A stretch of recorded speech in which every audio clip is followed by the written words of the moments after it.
నమస్తే. ఈరోజు మనం కలిసిందేమంటే యూజువల్లీ మనము ఒక స్టెంటింగ్ చేసినప్పుడు మనము కాంట్రాస్ట్ అనేది వాడాల్సి ఉంటుంది. ఈ ఒక పేషెంట్ 65 వయస్సు మహిళ. ఆ పేషెంటు ఛాతీలో బరువుగా ఉంది సార్, నడిస్తే గస ఉంది అని వచ్చారు. ఆల్రెడీ కిడ్నీ ఫెయిల్యూర్ 5 ఇయర్స్ నుంచి ఉండేది. అంటే 3.5 క్రియాటినిన్ ఉండేది.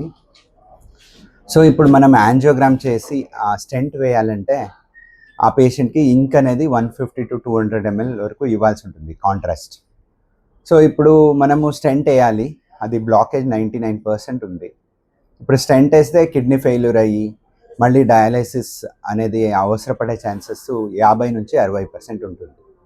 సో ఇప్పుడు మనము స్టెంట్ వేస్తున్నప్పుడు కొన్ని చర్యలు తీసుకోవాలా. అదన్నీ తీసుకొని ఈ పేషెంట్కి మనము 10 ml to 15 ml కాంట్రాస్ట్లోనే స్టెంటింగ్ చేసేసాము.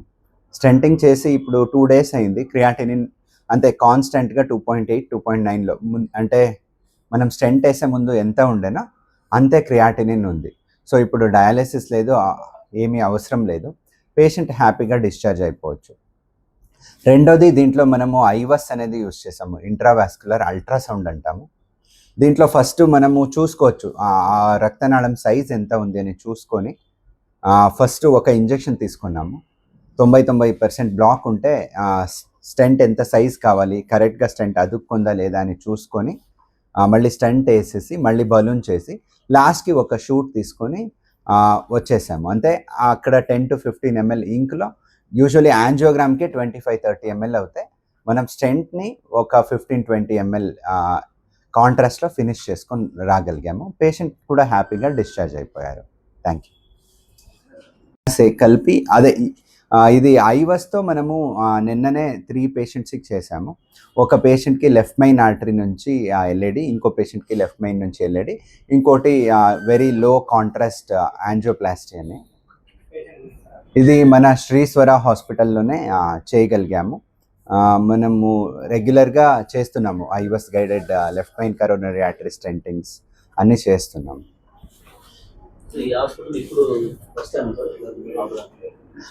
ఇక్కడ ఇదే ఫస్ట్ టైం మనము ఇలాంటిది చేసినది. దీనికి ముందు మనం నార్మలీ స్టెంట్ వేసేవాళ్ళు. ఈ టైము పేషెంట్ అన్ని కండిషన్ చూసుకొని జాగ్రత్తగా విత్ ఐవస్ చేసుకున్నాం. ఫస్ట్ టైమే చేసినది. అందుబాటులో ఉన్నాయి, ఇక్కడే అందుబాటులో ఉన్నాయి. ఇప్పుడును అట్ ప్రెసెంట్ ఇక్కడ 2 పేషెంట్ ఉన్నారు. ఇద్దరును లెఫ్ట్ మెయిన్ ఆర్టరీ బ్లాకేజ్ ఉండేది. ఇద్దరు సర్వైవ్ అయ్యగలిగారు.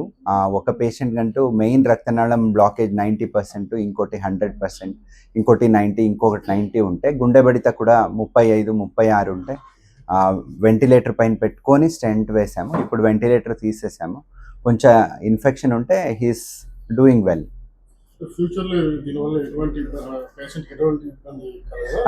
అది contrast usually with in 48 hours contrast induced nephropathy అంటే కిడ్నీ ఫెయిల్యూర్ వచ్చే ఛాన్సెస్ ఉంటుంది. ఈ పేషెంట్కి 48 hours అయితే కూడా ఏ రకమైన కిడ్నీ ప్రాబ్లం రాలేదు. ప్లస్ అది ఐవస్ గైడెడ్ వల్ల మనకు స్టెంట్ ఎలా కూర్చుంది అని తెలుస్తుంది.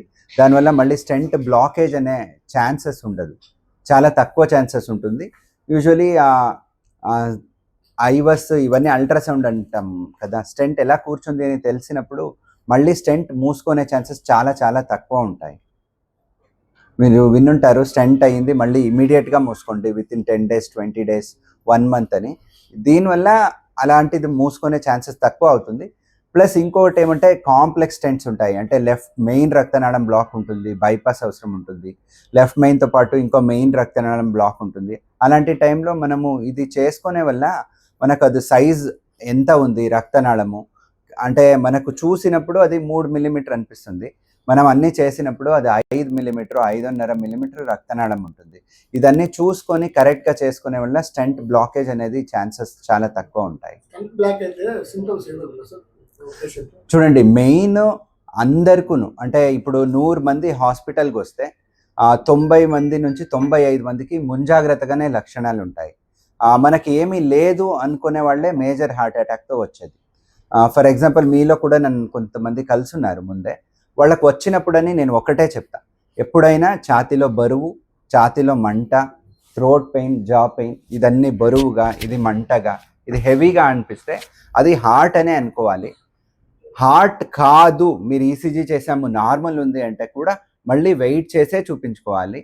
ప్లస్ నడిచినప్పుడు ఆయాసము, నడిచినప్పుడు ఛాతీలో బరువు, మంట, భుజాల నొప్పి, వీపు సంధిలో నొప్పి, చేతుల్లో నొప్పి వస్తే ఎప్పుడూ గ్యాస్ట్రైటిస్ ఇది ఏది లేదు, ఇదేమీ లేదు అనుకునే వాళ్ళకే మేజర్ హార్ట్ అటాక్ వచ్చి హాస్పిటల్కి వస్తారు. ఇప్పుడు నేను చెప్పిన 3-4 మీకు పేషెంట్స్ చెప్పాను కదా, దాంట్లో ఇద్దరికి హార్ట్ అటాక్ అవ్వలేదు. ఇద్దరును ఒక్కరు ఇక్కడ నుంచి ఇలా మంట వచ్చింది సార్ అన్నారు, ఇంకొకరు షుగర్ ఉంది సార్, నాకు నడిస్తే నాకు గస వస్తుంది, నాకు ఒకలా బరువుగా ఉంది అని చెప్పారు. సో అది కామన్ సిమ్టమ్స్. జనాల్లో దాన్ని గ్యాస్ట్రైటిస్ అనుకునేది, ఆ గ్యాస్ట్రైటిస్ అనుకొని చూసుకునేది అది చేస్తారు వల్ల మేజర్ హార్ట్ అటాక్ వచ్చి బీపీ తగ్గి అప్పుడు ప్రాణాపాయం అయ్యే రిస్క్ ఉంటుంది. సో ముందే తెలుసుంటుంది, చాలామందికి ముందే తెలుసుంటుంది, చాలామంది ఇగ్నోర్ చేస్తుంటారు. నాకు ఇదేం లేదు గ్యాస్ట్రైటిస్, ఏం లేదులే, నాకేం లేదు, నాకేం అవ్వదు అని అనుకుంటారు. అది హార్ట్ వచ్చినప్పుడు సడన్గా వాళ్ళకి ప్రమాదం అవుతుంది, సడన్గా పడిపోతారు. కింద ఒక పేషెంట్ ఉన్నారు, హార్ట్ బీట్ నార్మలే ఉండే పేషెంట్, నార్మల్గా వచ్చాడు. నా రూమ్ నుంచి నేను క్యాజువాలిటీలో వెళ్ళి ట్యాబ్లెట్ తీసుకోండి అన్నాను, అక్కడ వెళ్ళి పడిపోయాడు. నేను పరిగెత్తుకొని వెళ్ళి కరెంట్ షాక్ ఇస్తే ఆయన లేచాడు. అదే ఆయన హాస్పిటల్లో పడే బదులు ఇంటి దగ్గరనో జస్ట్ హాస్పిటల్ బయట పడిపోయి ఉంటే కూడా 5 నిమిషాలు అయి ఉండేది, వచ్చి కరెంట్ షాక్ ఇచ్చే లోపల, అంత లోపల ప్రాణాపాయం అవుతాయి. సో ఛాతీలో ప్రెస్ చేసేది ఒక్కటే కాదు, ఇంపార్టెంట్ కూడా మనం ప్రెస్ చేయాలి, అది కరెక్ట్. సడన్గా పడిపోయే వాళ్ళు యూజువల్గా వెంట్రిక్యులర్ టాకికార్డియా అనేది అవుతుంది, హార్ట్ అటాక్ ఉండేవాళ్ళు. దానివల్లే ప్రాణాపాయం అవుతుంది. అప్పుడు ముందు కరెంట్ షాక్ ఇవ్వాలి, లేదా గుండె బడిత చూసి తక్కువ ఉంటే ఇంజెక్షన్ ఇవ్వాల్సి ఉంటుంది. యాక్చువల్గా అంటే మేజర్ సిటీస్కి పరిమితమైంది, అనంతపురం తీసుకొచ్చారా కొత్తది ఐఓఎస్ ఉన్నారు మీరు? ఇది తీసుకొచ్చాము సార్.